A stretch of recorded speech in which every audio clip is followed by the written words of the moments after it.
আপনারা শুনছেন 91.2 FM radio Sundarban. আর সাথে আমি আছি আর জেরিয়া। আমি আছি সুন্দরবনের রামেশ্বরপুর গ্রামে এবং আমার সাথে আছে ওই গ্রামেরই একজন ছোট্ট সঙ্গীত শিল্পী। আসুন তার সাথে আগে আমরা পরিচয় হয়ে নিই, তারপরে না হয় মূল পর্বে ফেরা যাবে। তোমার নাম? দৃষ্টি দাস। আচ্ছা, দৃষ্টি দাস, খুব সুন্দর একটা নাম। আচ্ছা দৃষ্টি, তুমি কোন ক্লাসে পড়ো? ক্লাস 10। ক্লাস 10-এ পড়ো। আচ্ছা, মাধ্যমিক দেবে। তাহলে তোমার কোন স্কুল? Barunhat high school. বরুণহাটে পড়ো। আচ্ছা, তুমি কোন গানটা আমাদেরকে উপহার দিচ্ছ এই মুহূর্তে? কোন গানটা শোনাচ্ছ? ভেঙে মোর ঘরের চেপি। বাহ, খুব সুন্দর একটা গান কিন্তু আমাদেরকে শোনাবে। তাহলে আর দেরি কেন বন্ধুরা, চলুন গানটা আমরা শুনে নিই ওর কণ্ঠে।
একটা গান গাইলো দৃষ্টি আমাদেরকে।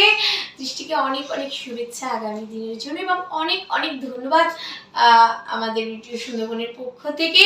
আর বন্ধুরা, আবারও দেখাবে পরবর্তী কোনো একটি অনুষ্ঠানে। ততক্ষণের সাথে থাকুন, শুনতে থাকুন 91.2 FM রেডিও সুন্দরবন। নমস্কার।